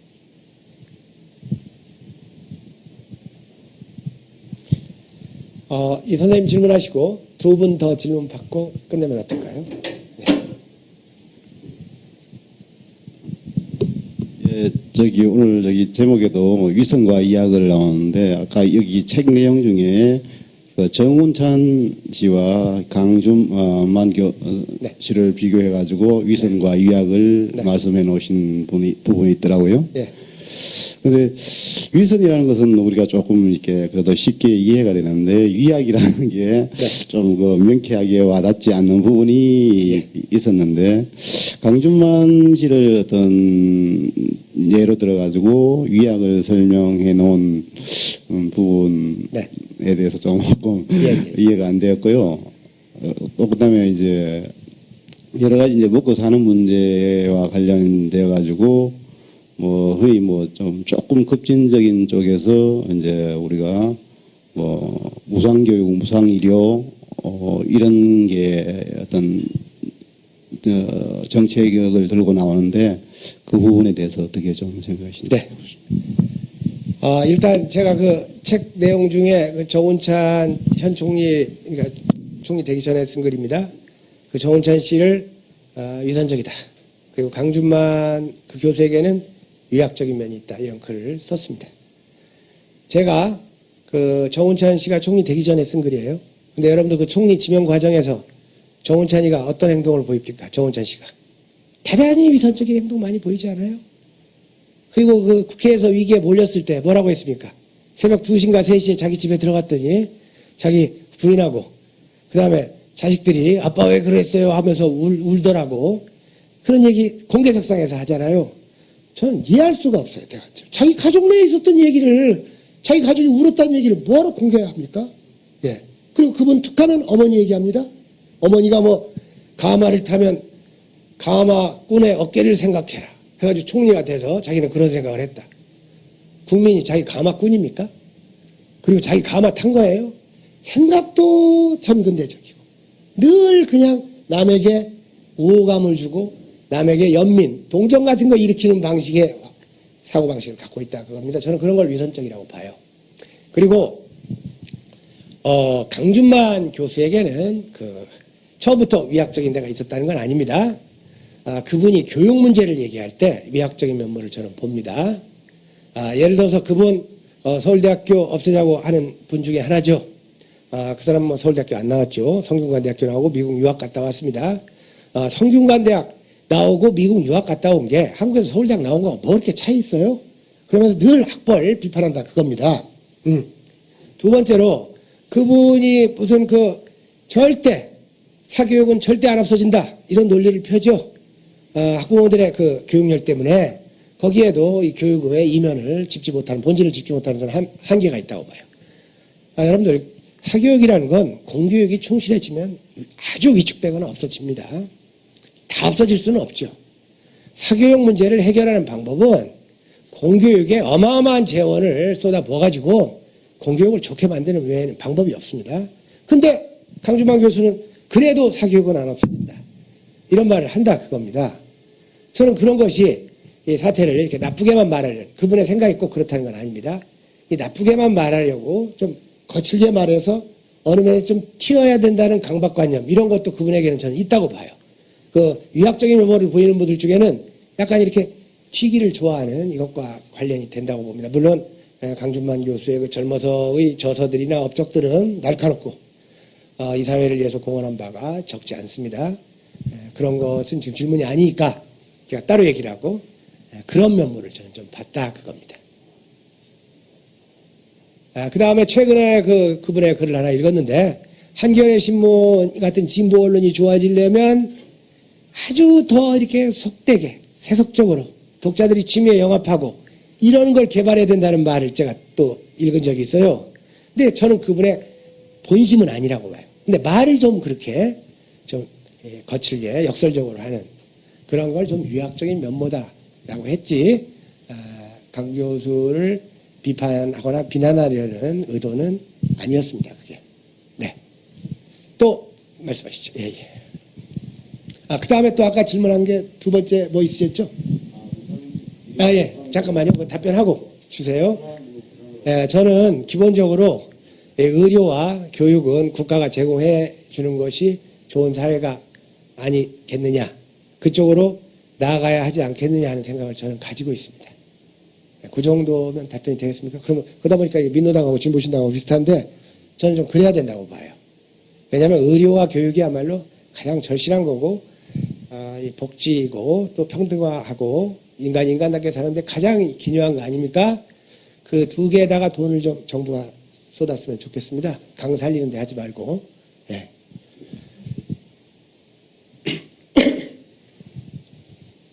네, 저 지금 학교에 다니고 있는 학생이고요. 네. 네, 오늘 그 작가님의 말씀 들으면서 평소에 그냥 스쳐 지나가 평소에 궁금하게 생각했지만 그냥 스쳐 지나갔던 부분에 대해서 다시 한번 생각해 볼 수 있는 기회가 되었는데요. 네, 그 오늘 강연을 들으면서 작가님께서 굉장히 넓은 식견을 가지고 계신 것 같은데 그걸 연마하시기 위해서 뭐 평소에 어떻게 공부하셨는지 그것이 또 궁금하고 또 두 번째로는 오늘 강연 주제에서 진보 정치 세력에 대해서 말씀해 주셨는데 진보 정치 세력이 변화하는 것뿐만 아니라 이 유권자층에서도 좀 새로운 변화가 있어야 된다고 생각합니다. 그래서 그쪽에 유권자 쪽에서의 변화는 어떻게 이루어질 수 있는지에 대해서. 굉장히 어려운 질문 하셨어요. 일단 저보고 그 어떻게 공부하냐는 질문은 그건 뭐 제가 이렇게 별로 답변을 할 만한 것이 못 되는 것 같아요. 공부도 그렇게 많이 한 것도 아니고 그냥 이렇게 누구나 다 그렇죠. 책 읽는 거죠. 근데 여러분들 책을 많이 읽고 싶으면 어떻게 해야 되냐면 읽다가 의미 없다고 생각하면 빨리 접는 방법이 있습니다. 그리고 안 읽어요. 그래가지고 마음에 드는 책만 계속 읽으면 빨리 읽게 됩니다. 영화도 마찬가지입니다. 영화 보러 가서 재미없으면 빨리 나오는 게 좋습니다. 시간 낭비할 필요 없어요. 저는 좀 그런 방법을 좀 취하는 편입니다. 이 DVD 같은 거 한 10개 빌려오면 끝까지 보는 게 꼭 한두 개 정도지 살아남는 것이 한두 개인데 책도 그렇게 보는 편이에요. 그러면 자꾸 내 마음에 드는 책만 계속 보게 되는 거지. 그리고 공부 어떻게 했냐 이런 질문은 저한테 하지 마세요. 그거 창피하니까. 그리고 그 다음에 그 유권자가 어떻게 해야지 변하느냐.